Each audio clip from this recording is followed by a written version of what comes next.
Now let's have a discussion. Let's bring Javed Rana from Islamabad to discuss the latest Israeli strike targeting a Hamas official in Beirut last night and killing 6 others.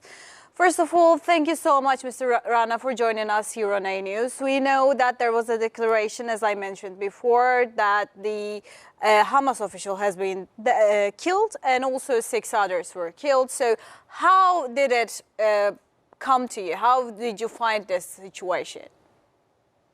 Obviously, to begin with, it may be a loss for the Hamas, but in a broader picture, the organizations, the Islamic movements like Hamas, I think at the end of the day, they would recover it because it is essentially an ideological organization. We have seen that the Israelis have been killing, assassinating Hamas leaders. It's nothing new for them.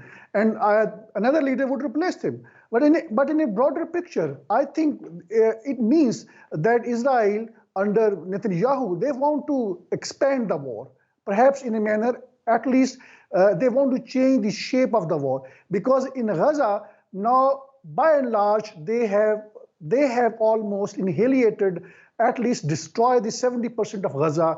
The residential structure has been destroyed.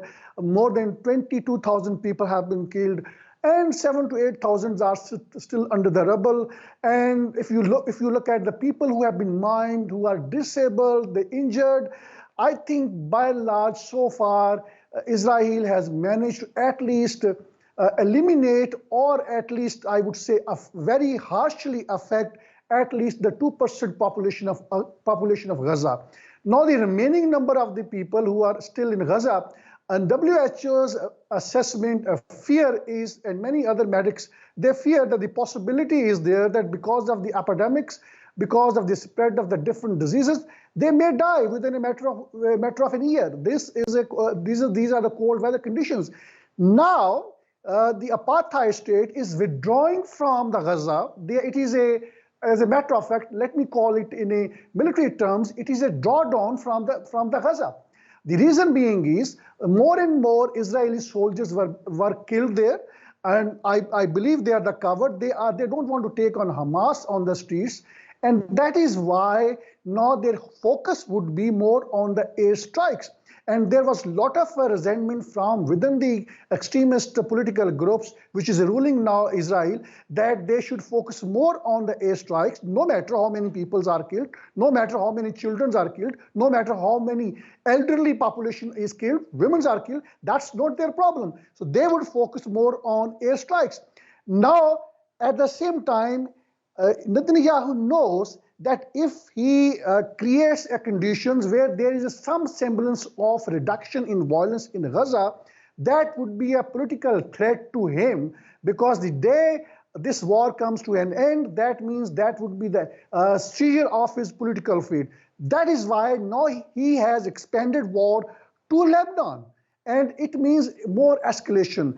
As we are hearing from Hezbollah, they are going to retaliate. And that retaliate means could be anything. It could be targeting any Israeli investor anywhere in the world. It could also mean that going for some sort of missile strike deep inside occupied territory being controlled by the Israel. Where to target Israel's strategic positions.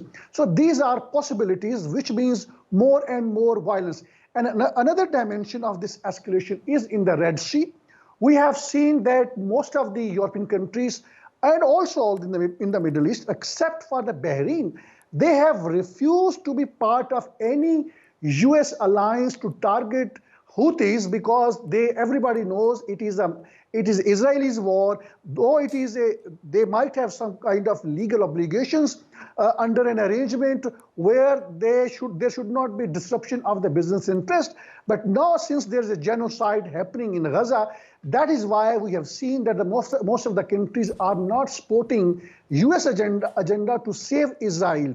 And that is why now I see that there is going to be more and more escalation, where Americans seems to be exhausted now. That is why one of their warship has gone back to the US. Let's see how things unfold. But now, as the situation suggests, the war is escalating. When it comes to things unfolding, Middle East is a hectic place. I should share a breaking news with you, actually, that I will want your opinions about this as well, because I know that the things that is happening in Pakistan also is important, but the things that is happening in Middle East, in Gaza, in Iraq, in Iran is quite complicated and quite together with each other. So this is one of them. We have a new information about Iranian state media reported on Wednesday that there had been an explosion near the cemetery in the southern city of Kerman during a ceremony held to mark 220 killing of Iran's top commander Qasem Soleimani in U.S. drone attack at Baghdad airport. So it is quite important to highlight this. Qasem Soleimani's, that was a breaking point for the Trump administration, was really proud of this situation when it happened. So we have now his ceremony, his remembrance ceremony, and we had an explosion in Iran. What would you say about this? Well, this has been the old tactics by Israel to carry out terrorist attacks inside Iran. In the past, they have conducted similar operations. In the past, they have also assassinated Iranian nuclear scientists, and they've been operating from the neighboring countries. Partly, they have a high technical intelligence, and they are trying to send message to the Iran to contain itself. I don't think in this particular situation, Iran is going to strategically contain itself. You may recall now the Iranian warship is also in the Red Sea. Symbolically, it makes a lot of sense. So Israel is expanding. And remember, the wishful thinking of Netanyahu is to somehow or the other engage Americans in an expanded war, because Netanyahu has been struggling since 2015 particularly. He's been struggling, in fact, as a matter of for the last many decades, but particularly from 2015 onwards. His one-point agenda is that he's trying to engage Americans in a war with Iran. And I think this is the high time for the Netanyahu, partly because it will give him a new lease of life politically inside Israel, at a time when the judicial reforms have been, demolished by the court, at a time when his opponents want him to resign. So at the same time, I think strategically speaking, he is trying to expand this war, provoking Iran to retaliate, and retaliate in a manner where Americans are engaged. So I think Americans are already exhausted out. They want to continue their military support to Israel in form of supply of the weapons, in form of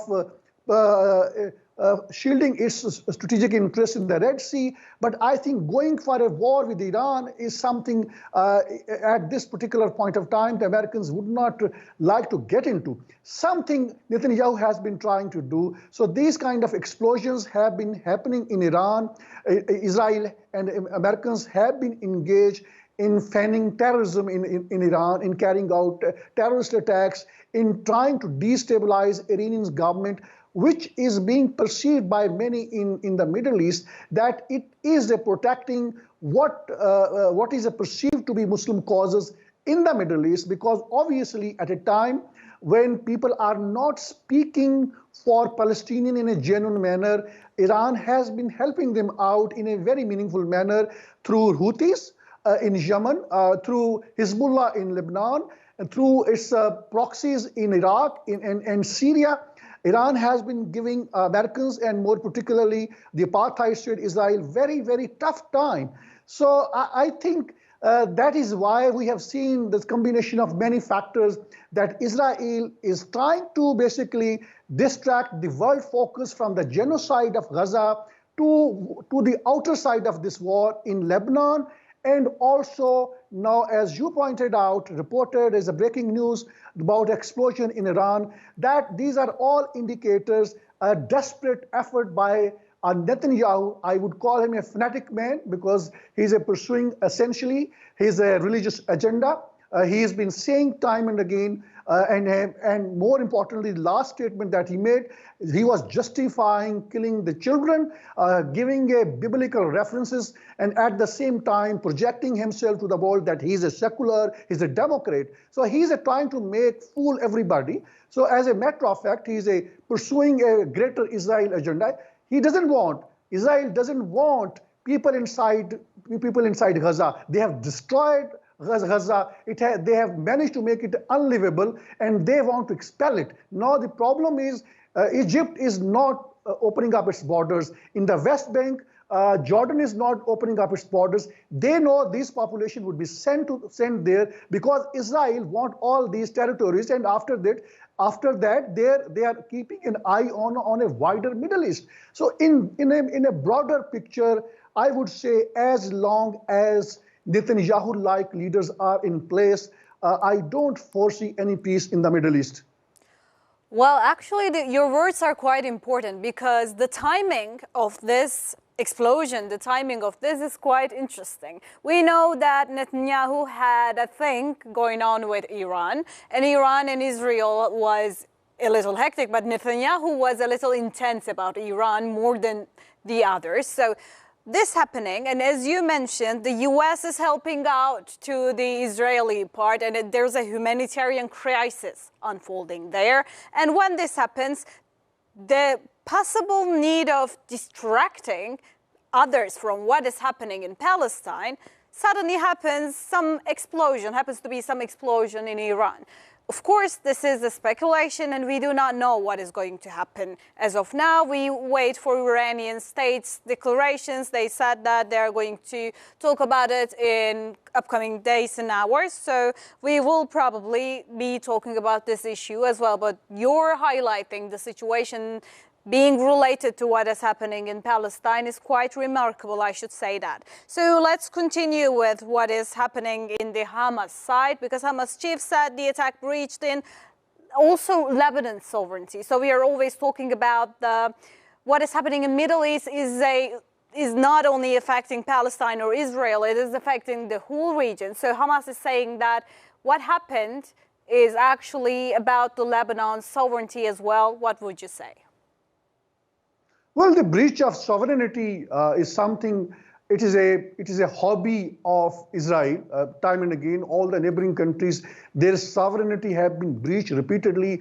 Look at Syria. How many times in a week Israel conduct so-called these airstrikes? How many times Israel has repeatedly breached the sovereignty of Lebanon? But I think going deep into the capital Beirut, I think that means is escalation of this war. And more importantly, it goes much beyond breaching the sovereignty of the regional countries. Israel, through its oppression of Palestinians, through its attacks on the neighboring countries, is just testing the grounds. How far these Arabs they are sleeping. Will they ever wake up? My understanding is they would never wake up as long as these monarchs are there, because for them Hamas is a threat. Saudi Arabia doesn't want Hamas to win this battle, and that means that letting Israel to kill as many Palestinians as they can. Egypt doesn't want Hamas to survive because it is a threat to the Egypt, because they think it is Ikhwanul Muslimin, the Muslim Brotherhood. It had government in Egypt just a couple of years ago. President Morsi was, I would say, assassinated through so-called judicial process.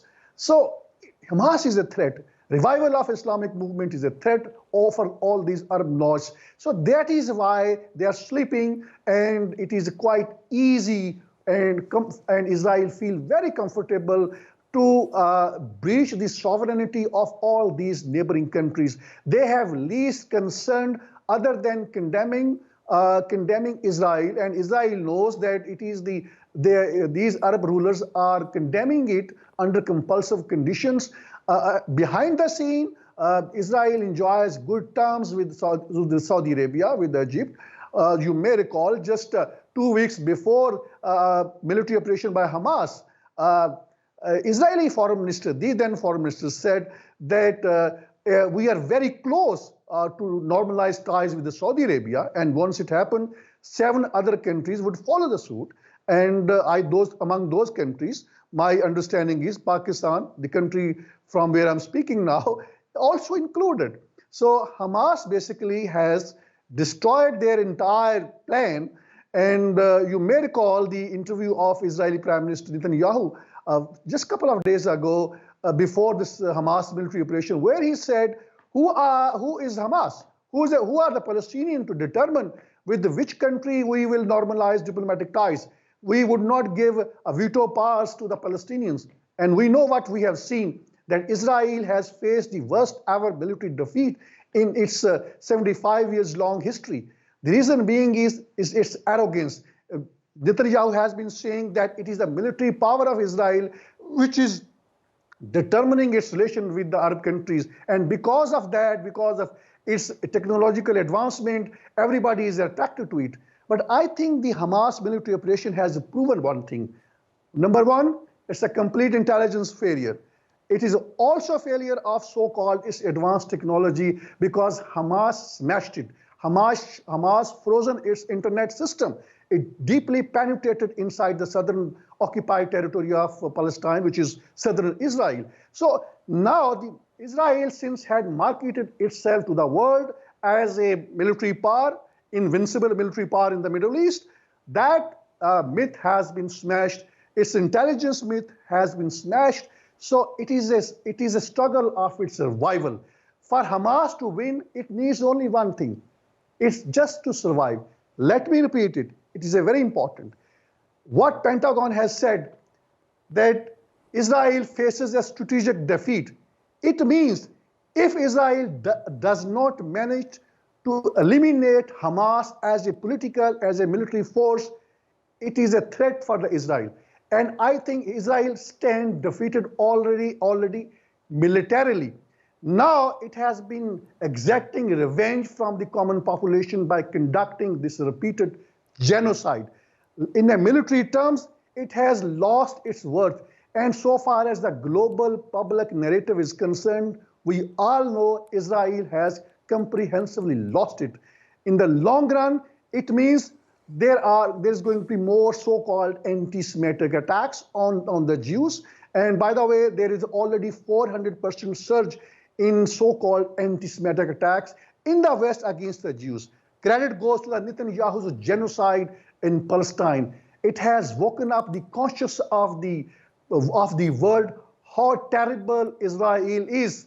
Now people are making an assessment that Israel is a failed state. It has 4 to 5 wars with the Hamas, an insurgents group in Gaza. And every war it has lost because it failed to eliminate Hamas. Something once again has happened, but at a very terrible cost of killing of a huge number of civilians in Gaza. So, Javed, while you're talking, actually, we received more news about the situation of the explosion that happened. At least 20 people has been dead after the explosion, so it is kind of big deal. We were expecting a smaller number, perhaps no casualties. It would have been just something to fire sign or something, but it is, as of right now, we learned that 20 people is dead. So what would you say is going to happen? Because we know that Iran is not going to stop until someone says, yes, I did it. And is it going to be United States, Israel, or someone else entirely different than that? And if it happens, how do you think that the already fragile things that is going on in the Middle East is going to be affected? I think it is in line with what we already discussed and analyzed. It means expansion of war. It means escalation of war. It means there are going to be more insurgent attacks on the military bases of USA inside Syria, inside Iraq, and more importantly, I would say there is going to be greater expansion of war in the Middle East. It means there is going to be more attacks by Houthis inside Red Sea, on the business interest of the Americans, on the business interest of Israel.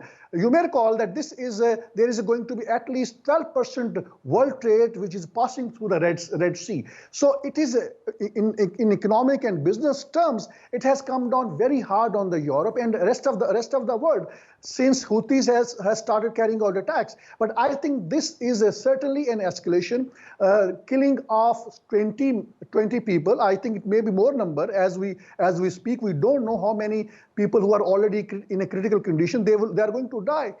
It means Iran is going to conduct some kind of military operation, though it may be indirectly, though it may be through Hezbollah, though it may be through Houthis, though it may be through its proxies in Iraq and Syria, but that operation would be maybe matching of what Israel presumably has done in Iran, what it has done inside Lebanon. So things are getting from bad to the worst. And again, bigger picture we should not forget about, and that is what is happening inside Gaza.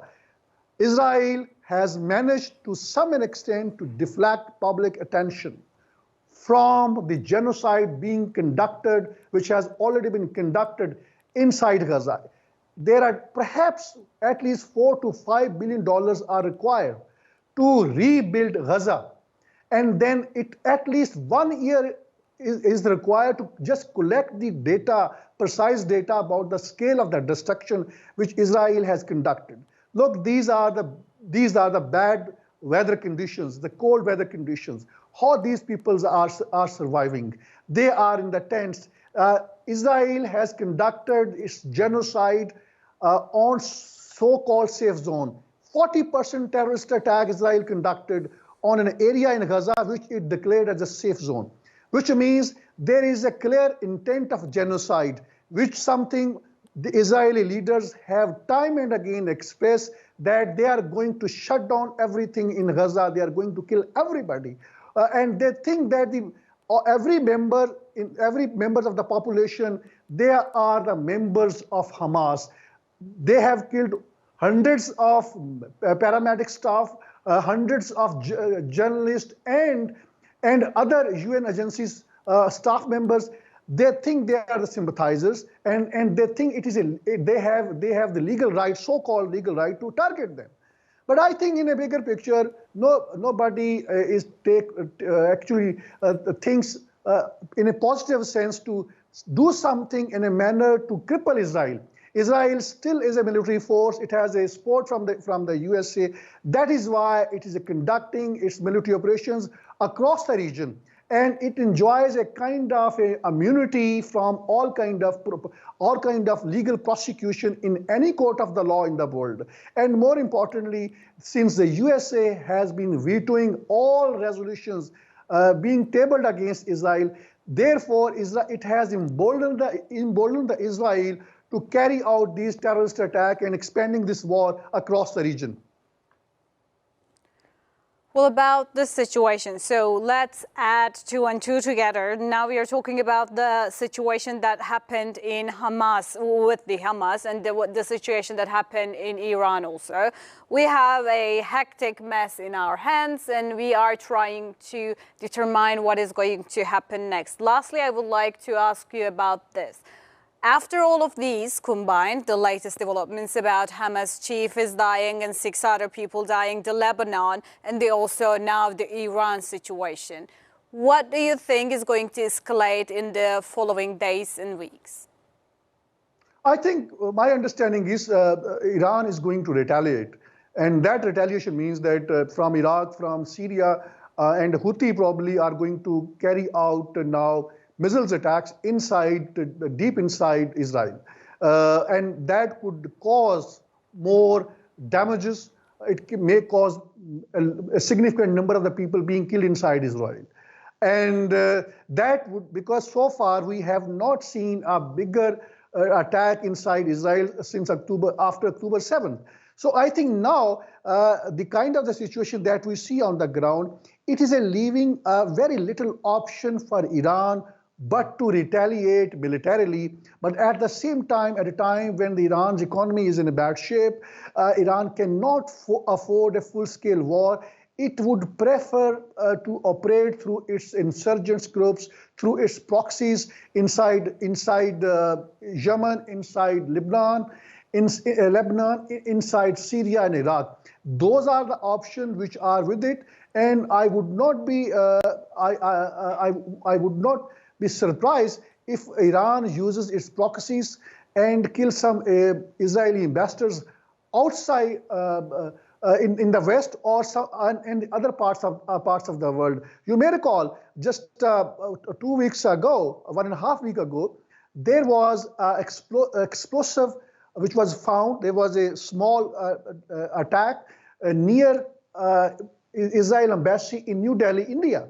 So that means that we don't know who did it. Maybe it may be a local reaction from the Muslims or somebody else from in India, but it could also be some other countries involved in it. So Israeli embassies are going to be very vulnerable in days to come, in weeks to come.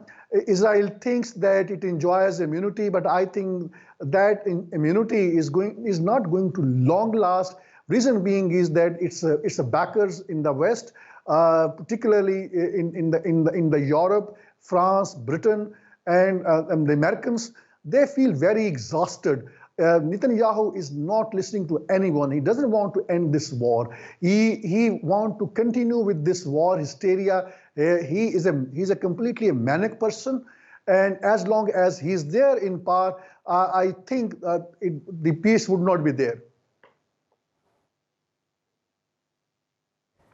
So, as you mentioned, the peace is unlikely to happen as of right now, and we will continue to have our eyes on the Middle East for a long time, probably. Thank you so much for joining us. Thank you so much for actually examining this situation in such a short notice. It is really a breaking news that is happening. We will be receiving more information, and we will be talking about it more. Thank you so much. Javed Rana has joined us from Islamabad, Pakistan. Now we continue about the explosion.